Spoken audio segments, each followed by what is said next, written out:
নবম দশম শ্রেণীর সবাইকে ইজি বিজ্ঞান বই থেকে স্বাগত জানাচ্ছি। এই পর্বে আমরা তৃতীয় অধ্যায়ের কিছু অনুধাবনমূলক প্রশ্নগুলো নিয়ে আলোচনা করব। প্রথম প্রশ্নটা হচ্ছে রক্তের রং লাল দেখায় কেন? রক্ত এক ধরনের তরল যোজক কলা। রক্তের প্রধান উপাদানসমূহ হলো রক্তরস ও রক্তকোষ। হলুদাভ রক্তরসের মধ্যে রক্তকোষসমূহ ভাসমান অবস্থায় থাকে।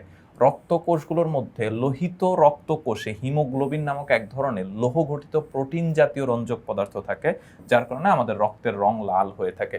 মূল ব্যাপার হচ্ছে এই যে হিমোগ্লোবিনের বর্ণ হচ্ছে লাল। এই হিমোগ্লোবিনের কারণেই হচ্ছে রক্ত লাল হয়ে থাকে। সিরাম বলতে কি বোঝায় তা ব্যাখ্যা করো। রক্ত থেকে রক্তকোষ এবং রক্ত জমাট বাঁধার জন্য যে প্রয়োজনীয় প্রোটিন আছে সেটিকে সরিয়ে নেওয়ার পরে যে তরলটি রয়ে যায় তাকে সিরাম বলা হয়ে থাকে। অন্যভাবে বলা যায় রক্ত জমাট বাঁধার পর যে হালকা হলুদ রঙের স্বচ্ছ রস পাওয়া যায় তাকে সিরাম বলে। রক্তরস বা প্লাজমা এবং সিরামের মধ্যে পার্থক্য হলো রক্তরসে রক্ত জমাট বাঁধার প্রয়োজনীয় প্রোটিন থাকে, সিরামে সেটি থাকে না। মানে ব্যাপারটা হচ্ছে তুমি রক্ত জমাট বাঁধার পরে দেখা যায় হচ্ছে এক ধরনের একটু হলুদা ভাব, একদম হলুদ না, হলুদা ভাব এক ধরনের রস বা তরল নিঃসৃত হয়ে থাকে, এইটাকেই সিরাম বলা হয়ে থাকে। শ্বেত রক্তকণিকাকে দেহের প্রহরী বলা হয় কেন?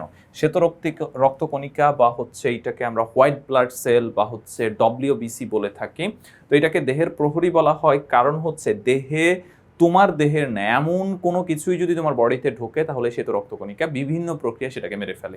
এই জন্য এটাকে দেহের প্রহরী বা দারোয়ান বলা হয়ে থাকে। শ্বেত রক্তকণিকাকে দেহের প্রহরী বলা হয় কারণ শ্বেত রক্তকণিকার নির্দিষ্ট কোনো আকার নেই।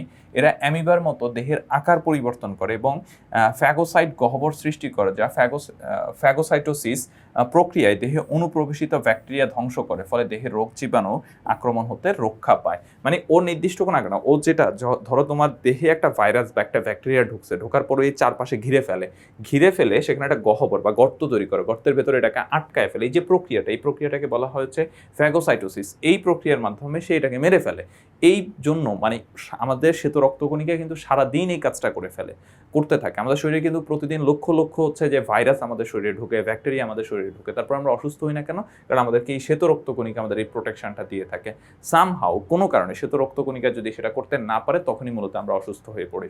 থ্যালাসেমিয়া একটা বংশগত রক্তের রোগ, ব্যাখ্যা করো। থ্যালাসেমিয়া একটা রক্তজনিত রোগ। এই রোগ আক্রান্ত ব্যক্তির রক্তের হিমোগ্লোবিনে অস্বাভাবিকতার কারণে লোহিত রক্তকোষ ভেঙে যায়, ফলে রক্তশূন্যতা দেখা যায়। মানুষের অটোজোমে অবস্থিত প্রচ্ছন্ন জিনের দ্বারা এই রোগটি ঘটে বলে এটাকে বংশগত রোগ বলা হয়ে থাকে। যখন তাদের সন্তানদের মধ্যে প্রচ্ছন্ন জিন দুটি একত্রিত হয়ে এই রোগের প্রকাশ ঘটে। সুতরাং থ্যালাসেমিয়া একটি বংশগত রক্তের রোগ। থ্যালাসেমিয়া এখন দেখবে যেটা খুব কমন একটা হচ্ছে যে ডিজিজ, দেখবা অনেকে এটাকেই বলা হয়ে থাকে রক্তর ক্যান্সার, ব্লাড ক্যান্সার বলে থাকে। হ্যাঁ, ব্লাড ক্যান্সার বলে থাকে। তো এইটা আসলে হচ্ছে যে কি তোমার এইখানে যেটা ঘটে, মূল যে প্রবলেমটা, যে লোহিত রক্তকণিকা আছে, এটা আমার শরীরে তৈরি হতে পারে না, এটা হলেই ভেঙে যায়, যার ফলে শরীরে রক্ত অল্পতা দেখা দেয়, বিভিন্ন রকম সমস্যার সৃষ্টি হয়। তো এই মানুষটাকে মোটামুটি কিছুদিন বাঁচিয়ে রাখা যায় একটা হচ্ছে যে কন্টিনিউয়াসলি হচ্ছে ব্লাড দিয়ে হচ্ছে কিছু সময় হচ্ছে যে ট্রিটমেন্টের মাধ্যমে বাঁচিয়ে রাখা যায়। এটার পার্মানেন্ট সলিউশন হচ্ছে যেখান থেকে লোহিত রক্তকণিকা উৎপন্ন হয়, বোন ম্যারোটা হচ্ছে ট্রান্সপ্লেট করতে হয়। তো বোন ম্যারো ট্রান্সপ্লেট করা আবার অনেক কস্টলি, সম্ভবত হচ্ছে 40-45 লক্ষ টাকার মতো প্রয়োজন হয়। এই জন্য আমাদের দেশে এখনো ওইভাবে চিকিৎসা হয় না, অনেকে ইন্ডিয়াতে গিয়ে করে যদি কারো সামর্থ্য থাকে তখন। আর এটা হচ্ছে একটা বংশানুক্রম প্রক্রিয়া, কারণ এইটাতে যদি হচ্ছে যে তোমার কি হয় যে মানুষের অটোজোমে অবস্থিত প্রচ্ছন্ন জিনের দ্বারা এই রোগটা হচ্ছে ঘটে থাকে, এবং এটা যখন একসাথে মিলিত হয় তখনই হচ্ছে মূলত কি হয়, এই রোগের প্রকাশ ঘটে থাকে। আর যদি মিলিত না হয়, এটা কিন্তু শরীরে থেকে যায়, প্রচ্ছন্ন জিনটা কিন্তু হচ্ছে বডির ভেতরে থেকে যায়, তখন কিন্তু এটা প্রভাব ফেলে না। আচ্ছা, রক্তে অ্যান্টিবডি বলতে কি বোঝায়? রক্তে অ্যান্টিবডি বলতে বোঝায় মানুষের অ্যান্টিজেনের বিপরীত বস্তু, যা নিজস্ব বস্তু বা কণিকা বা কোষ অথবা কোষগুচ্ছ। এটি প্রধানত অ্যান্টিজেনের সারাই দেহের বি লিম্ফোসাইট থেকে উৎপাদিত প্রোটিন জাতীয় পদার্থ। এরা রক্তের প্লাজমা ও কলারসে বর্তমান থাকে। অ্যান্টিবডিগুলো দেহে অনুপ্রবেশকারী বা বহিরাগত অ্যান্টিজেনকে বক্ষণ করে, কখনো বিনিষ্ট করে, কখনো মেরে ফেলে, কখনো আবার বাহিরে নিক্ষেপ করে। এই যে দেহের মানে রক্তের যে অংশটা অ্যান্টিবডি অনুপ্রবেশকারী, মানে আমাদের দেহে অনুপ্রবেশকারী বিভিন্ন রকম হচ্ছে প্রোটিন, ব্যাকটেরিয়া, ভাইরাস, এদেরকে হচ্ছে খেয়ে ফেলে, মেরে ফেলে বা হচ্ছে তোমার বাহিরে নিক্ষেপ করে, এই প্রক্রিয়াগুলো অবলম্বন করে, সেটাকে রক্তের অ্যান্টিবডি বলা হয়ে থাকে। এবি গ্রুপদারিকে ইউনিভার্সাল অ্যাকসেপ্টর বলা হয় কেন? মানে এবি যেই ব্লাড গ্রুপটা আছে, এই ব্লাড গ্রুপটা হচ্ছে যে কারো থেকে ব্লাড নিতে পারে, এই জন্য এটাকে বলা হয় হচ্ছে ইউনিভার্সাল অ্যাকসেপ্টর। সাধারণত যাদের এ ব্লাড গ্রুপ এ পজিটিভ তারা এ পজিটিভ থেকে নিবে, বা যারা বি পজিটিভ বি পজিটিভ থেকে নিবে। কিন্তু এবি যাদের রক্তের গ্রুপ, এটাকে আরও স্পেসিফিক করে বলা যায় এবি নেগেটিভ। যেটা পজিটিভ মানে হচ্ছে তার শরীরে আরএইচ ফ্যাক্টর উপস্থিত, আরএইচ ফ্যাক্টর থাকলে হচ্ছে যে সেখানে ঝামেলা করে আরএইচ ফ্যাক্টর। তো এবি নেগেটিভ মানে হচ্ছে তার আরএইচ ফ্যাক্টর নাই। তো এবি নেগেটিভ যার, সে যে কোনো কারো কাছ থেকে হচ্ছে ব্লাড নিতে পারে, এই জন্য এটাকে ইউনিভার্সাল অ্যাকসেপ্টর বলা হয়ে থাকে। একই ধরনের অ্যান্টিজেন ও অ্যান্টিবডি একই ব্যক্তির রক্তে থাকে না কেন? একই ধরনের অ্যান্টিজেন ও অ্যান্টিবডি যদি একই ব্যক্তির রক্তে থাকে, তবে অ্যান্টিবডি নিজেই নিজের রক্তের লোহিত কোষকে আক্রমণ করে মৃত্যুর কারণ হয়ে থাকে। এই কারণে এই ধরনের অ্যান্টিজেন ও অ্যান্টিবডি একই রক্তে থাকে না। মানে অ্যান্টিজেন আর অ্যান্টিবডি হচ্ছে পরস্পর বিপরীত, একজন আরেকজনকে মেরে ফেলে। সুতরাং একজনের দেহে যদি দুইটাই থাকে তাহলে সে হচ্ছে রক্তকে ভেঙে ফেলবে। আচ্ছা, রক্তের গ্রুপ জানার প্রয়োজন কেন? এইটা নিশ্চয় আলাদা করে হচ্ছে যাই খুব বুঝাইতে হবে না। আমাদের শরীরে যে কোনো সময় হচ্ছে রক্তের প্রয়োজন হতে পারে। এই রক্তের প্রয়োজনের জন্য হচ্ছে আমাদের রক্তের গ্রুপ জানা থাকা খুব জরুরি। এছাড়াও হচ্ছে যে তোমার বিভিন্ন রকম ধরো হচ্ছে বোন ম্যারো ট্রান্সপ্লেটের কথা একটু আগে আলোচনা করতেছিলাম, কিডনি ট্রান্সপ্লেটের কথা একটু আগে আলোচনা করেছিলাম। এই সমস্ত ক্ষেত্রে তোমার হচ্ছে ব্লাড গ্রুপ মেলাটাও খুব গুরুত্বপূর্ণ। তো ওই জন্য হচ্ছে রক্তের গ্রুপ জানা খুব প্রয়োজন। ও গ্রুপের রক্তকে সার্বজনীন দাতা বলা হয়ে থাকে কেন? এবি যেমন হচ্ছে সবার রক্ত নিতে পারে, ও গ্রুপটা হচ্ছে সবাইকে রক্ত দিতে পারে। স্পেসিফিক করে বললে হচ্ছে ও নেগেটিভ যারা, সে সবাইকে রক্ত দিতে পারে, এই জন্য এটাকে ইউনিভার্সাল ডোনার বলা হয়ে থাকে।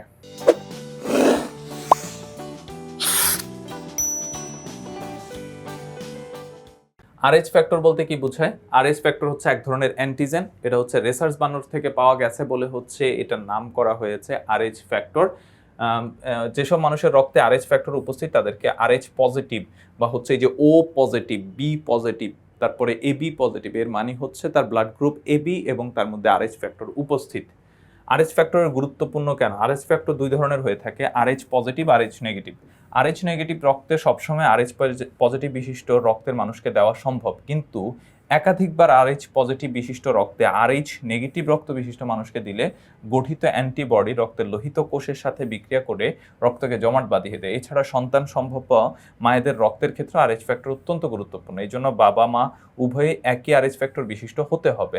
তা না হলে প্রথম সন্তান সুস্থ হলেও দ্বিতীয় সন্তানের ক্ষেত্রে সমস্যা দেখা দিবে। সেক্ষেত্রে ভ্রূণ বিনষ্ট হয়ে গর্ভপাত হতে পারে। আবার যদি সন্তান জন্ম নেয় তাহলে তার প্রচণ্ড রক্ত অল্পতা থাকে এবং জন্মের পর জন্ডিস রোগ দেখা দেয়। এইসব কারণে আরএইচ ফ্যাক্টর গুরুত্বপূর্ণ। প্রথম জিনিসটা তো হচ্ছে এই যে রক্ত দেওয়ার জন্য, হ্যাঁ, তোমার যদি হচ্ছে পজিটিভে তুমি নেগেটিভ দাও তাহলে একবার দেয়া যাবে। একবারের বেশি যদি দেয়া হয়ে থাকে তাহলে যেটা ঘটবে যে তোমার ওই যে প্রথমবার দেওয়ার পর অ্যান্টিবডি তৈরি হয়ে যাবে, সেটা পরের বার দিলে হচ্ছে সমস্ত রক্তকে জমাট বাঁধিয়ে ফেলবে। তো এই জন্য এটা জানা খুব জরুরি। আর গর্ভবতী মায়েদের ক্ষেত্রে বাবা এবং মায়ের দুজনেই আরএইচ ফ্যাক্টর বিশিষ্ট, একই আরএইচ ফ্যাক্টর বিশিষ্ট হতে হবে। অর্থাৎ দুজনেরই হয় পজিটিভ, না হলে দুজনেরই নেগেটিভ হতে হবে। এটা যদি না হয় তাহলে যেটা ঘটে, মানে একজন পজিটিভ একজন নেগেটিভ হলে যেটা ঘটে সেটা হচ্ছে প্রথম সন্তান হয়তো সুস্থ হয়, পরের সন্তানগুলোর ক্ষেত্রে হচ্ছে নানা রকম সমস্যা দেখা দিতে শুরু করে। আচ্ছা, সন্তান সম্ভব বা মায়েদের জন্য আরএইচ ফ্যাক্টর গুরুত্বপূর্ণ, এটা একটু আগে আলোচনা করেছিলাম। হার্ট অ্যাটাক উচ্চ রক্তচাপের কারণ। হৃৎপিণ্ড রক্তের মাধ্যমে অক্সিজেন এবং খাবারের সারবস্তু অর্থাৎ পুষ্টিকর পদার্থ রক্তনালীর মধ্য দিয়ে দেহের বিভিন্ন স্থানে পৌঁছে দেয়। নিজের কাজ সঠিকভাবে করার জন্য অর্থাৎ তার হৃৎপিণ্ডের 3টি প্রধান রক্তনালী আছে। এগুলোর মধ্যে অনেক সময় চর্বি জমে রক্ত চলাচলে ব্যাঘাত সৃষ্টি করে, ফলে প্রাণঘাতী রোগ হার্ট অ্যাটাক হয়। আর এই হার্ট অ্যাটাকের কারণে উচ্চ রক্তচাপের সূত্রপাত ঘটে। খেয়াল করো, এগুলোর মধ্যে অনেক সময় চর্বি জমে রক্ত চলাচলে ব্যাঘাত সৃষ্টি হয়, ফলে প্রাণঘাতী রোগ হার্ট অ্যাটাক হয়। মানে আমাদেরকে বলা হয় না যে ভাজা পোড়া কম খাওয়ার জন্য, তারপরে হচ্ছে যে তোমার মিষ্টি জাতীয় খাবার কম খাওয়ার জন্য, তারপরে এই যে কি বলে কোল্ড ড্রিঙ্কস, এই সমস্ত খাবার কম খাওয়ার জন্য। কেন? কারণ হচ্ছে এগুলা শরীরে প্রচুর চর্বি উৎপাদন করে। এই চর্বিগুলো রক্তনালীর মধ্যে জমা হয়। রক্তনালীতে যখন চর্বি জমা হয় তখন রক্তনালী ব্লক হয়ে যায়। রক্তনালী যখন ব্লক হয়ে যায় এর মধ্যে দিয়ে রক্ত প্রবাহিত হতে পারে না। আর রক্ত যেহেতু প্রবাহিত হতে পারে না, তখন দেখা যাবে সেখানে হার্ট অ্যাটাকের মতো ঘটনা ঘটে, যেটা মানুষের মৃত্যু ঘটাতে পারে। কৈশিক জালিকা বলতে কি বোঝায়? ধমনী ও শিরার সংযোগস্থলে অবস্থিত কেবল একস্তর বিশিষ্ট এন্ডোথেলিয়াম দিয়ে গঠিত যেসব সূক্ষ্ম রক্তনালী ঝালকের আকারে বিন্যস্ত থাকে তাদেরকে কৈশিক জালিকা বলে। কৈশিক জালিকার রক্ত ও কলারসের মধ্যে ব্যাপন প্রক্রিয়া দ্বারা পুষ্টিদ্রব্য, অক্সিজেন, কার্বন ডাইঅক্সাইড, রেশন পদার্থ ইত্যাদি আদান প্রদান ঘটে থাকে। উচ্চ রক্তচাপ বলতে কি বোঝায়? উচ্চ রক্তচাপকে ডাক্তারি ভাষায় হচ্ছে হাইপারটেনশন বলা হয়।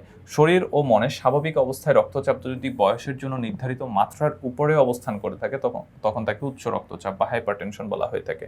হৃৎপিণ্ডের সংকোচন ও প্রসারণের ফলে হৃৎপিণ্ড থেকে ধমনীর মাধ্যমে রক্ত প্রবাহকালে ধমনী গাত্রে কোনো ব্যক্তির সিস্টোলিক রক্তচাপ যদি সবসময় 160 মিলিমিটার পারদস্তম্ভ বা তার বেশি এবং ডায়ালোস্টিক সবসময় 95 মিলিমিটার পারদস্তম্ভ তার বেশি থাকে, তবে তার উচ্চ রক্তচাপ ও হাইপারটেনশন আছে বলা হয়ে থাকে। খেয়াল করো, এটা হচ্ছে আমাদের শরীরের ধমনীর মধ্য দিয়ে যখন রক্ত প্রবাহিত হয় তখন রক্ত হচ্ছে ধমনীর প্রাচীরে চাপ দেয় একটা, এই চাপটাকে মূলত হচ্ছে ব্লাড প্রেশার বলা হয়ে থাকে। তো একজন স্বাভাবিক প্রাপ্তবয়স্ক মানুষের ক্ষেত্রে যদি তোমার হচ্ছে সিস্টোলিক রক্তচাপ যদি 160 মিলিমিটারের পারদস্তম্ভের উপরে হয় এবং ডায়াস্টোলিক যদি 95 মিলিমিটার পারদস্তম্ভ তার বেশি থাকে, তবে তার উচ্চ রক্তচাপ হয়েছে বলে ধরে নেওয়া হয়।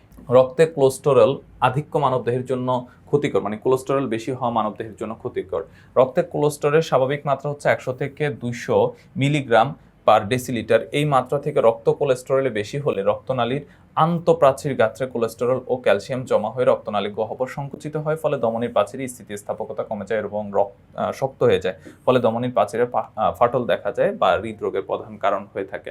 মানে যদি কোলেস্টেরলের পরিমাণ হচ্ছে বেশি হয় তাহলে রক্তনালী হচ্ছে সংকুচিত হয়ে যায় এবং রক্ত প্রবাহ বাধাপ্রাপ্ত হয়। ডায়াবেটিস রোগে কেন ইনসুলিন ব্যবহার করা হয়? আমাদের প্যানক্রিয়াস থেকে ইনসুলিন নামে এক ধরনের হরমোন নির্গত হয়, যেটি রক্তের শর্করা বা গ্লুকোজকে শক্তিতে রূপান্তর করে থাকে। কারো ডায়াবেটিস হলে প্যানক্রিয়াস যথেষ্ট ইনসুলিন তৈরি করতে পারে না কিংবা শরীরে ইনসুলিনকে ব্যবহার করতে পারে না, যে কারণে রক্তে গ্লুকোজের পরিমাণ বেড়ে যায়। ফলশ্রুতিতে শরীরে বিভিন্ন ধরনের সমস্যার সৃষ্টি হয়। তাই ডায়াবেটিস রোগে আক্রান্ত গ্লুকোজের পরিমাণ নিয়ন্ত্রণ রাখতে ইনসুলিন ব্যবহার করা হয়ে থাকে। অর্থাৎ ডায়াবেটিস হলে ইনসুলিনের অভাব দেখা দেয়, যার ফলে হচ্ছে শরীরে বিভিন্ন রকম সমস্যার সৃষ্টি হয়। এর সমাধানের উপায় হচ্ছে ইনসুলিন বাহির থেকে ব্যবহার করা। ডায়াবেটিস রোগীর শৃঙ্খলা মেনে চলা জরুরি কেন? ডায়াবেটিস এক ধরনের বিপাকজনিত রোগ, যে আর শৃঙ্খলা হলো ডায়াবেটিস রোগীর জীবন কাঠি। এই রোগের নির্দিষ্ট কোনো ঔষধ নাই, বিধায় সব ডায়াবেটিস রোগীকে খাদ্য নিয়ন্ত্রণ ও শৃঙ্খলা মেনে চলতে হয়। এই রোগ হলে নিয়মিত পরিমিত সুষম খাবার গ্রহণ, ব্যায়াম করতে হয়, মিষ্টি খাওয়া সম্পূর্ণ ছেড়ে দিতে হয়, অন্যথায় নানা রকম জটিলতা এমনকি প্রাণহানি ঘটে যেতে পারে। এসবের কারণেই ডায়াবেটিস রোগীদের শৃঙ্খলা মেনে চলা জরুরি। রক্ত কিভাবে জমাট বাঁধে? মানবদেহে যখন কোনো রক্তবাহিকা বা কোনো টিস্যু আঘাতপ্রাপ্ত হয়ে কেটে যায় তখন সেই স্থানে অনুচক্রিকাগুলো ভেঙে যায় এবং থ্রোম্বোপ্লাস্টিন নামক পদার্থ সৃষ্টি করে। এই পদার্থগুলো রক্তের প্রোটিনের থ্রোম্বিনে পরিণত করে। থ্রোম্বিন পরবর্তীতে সময়ে রক্তরসে প্রোটিন ফাইব্রিনোজেনকে ফাইব্রিন নামক জালকে পরিণত করে রক্তের তঞ্চন ঘটায়। ফাইব্রিন এক ধরনের অদ্রবণীয় প্রোটিন যা দ্রুত সুতার মতো জালিকা প্রস্তুত করে। এটি ক্ষতস্থানে জমাট বাঁধতে এবং রক্তক্ষরণ বন্ধ করে থাকে। মানে এইটা মোটামুটি একটা জটিল প্রক্রিয়া। এই রক্ত জমাট বাঁধার জন্য মূলত কাজ করে হচ্ছে অনুচক্রিকা। অনুচক্রিকা কি করে? যখনই হচ্ছে কোথাও কেটে যায় অনুচক্রিকা সেখানে ভেঙে যায়, ভেঙে গিয়ে হচ্ছে থ্রোম্বোপ্লাস্টিন নামক হচ্ছে পদার্থ সৃষ্টি করে। এই পদার্থগুলো রক্তের প্রোটিনের প্রোথ্রম্বিনকে থ্রোম্বিনে পরিণত করে। তারপর হচ্ছে থ্রোম্বিন পরবর্তী সময় রক্তরসের প্রোটিন ফাইব্রিনোজেনকে ফাইব্রিন নামক জালিকার পরিণত করে রক্তের তঞ্চন ঘটায়, মানে হচ্ছে রক্ত জমাট বাঁধায়। এবং ফাইব্রিনের সবচেয়ে বড় যে বৈশিষ্ট্য, সে একটা জালের মতো তৈরি করে। জালের মতো তৈরি করার ফলে সেখান থেকে হচ্ছে রক্তকণাগুলা যেগুলো আছে, রক্তকোষগুলা, মানে হোয়াইট ব্লাড সেল, তারপর হচ্ছে রেড ব্লাড সেল, এরা আর বাইরে আসতে পারে না, জালের সাথে আটকে যায়। যখনই এরা জালের সাথে আটকে যায় তখনই সেখানে মূলত হচ্ছে রক্তটা জমাট বেঁধে যায়। লোহিত রক্তকণিকার দুটি কাজ লেখো। লোহিত রক্তকণিকা বা রক্তকোষের দুটি কাজ হলো দেহের প্রতিটি কোষে অক্সিজেন সরবরাহ করা, রক্তে অম্ল ক্ষারের সমতা বজায় রাখা। মানবদেহের দ্বি অবতল চাকতি আকৃতির কণিকাটি অধিক পরিমাণে অক্সিজেন পরিবহনে সক্ষম কেন? এই যে দ্বি অবতল চাকতি আকৃতির কণিকাটির নাম হচ্ছে রেড ব্লাড সেল বা হচ্ছে লোহিত রক্তকণিকা। তো এটি মূলত হিমোগ্লোবিন ভর্তি ভাসমান ব্যাগ ও চ্যাপ্টা আকৃতির। এই কারণে লোহিত রক্তকণিকা অধিক পরিমাণে অক্সিজেন পরিবহনে সক্ষম। তো এই ছিল আমাদের এই পর্বে আলোচনা। পরবর্তী পর্বে আমরা অন্যান্য প্রশ্নগুলো নিয়ে আলোচনা করব। এই প্রশ্নগুলো সুন্দর লিখিত আকারে পেতে চাইলে ইজি বিজ্ঞান বই সংগ্রহ করে ফেলতে হবে। সবাই ভালো থাকবে, সুস্থ থাকবে। আল্লাহ হাফেজ।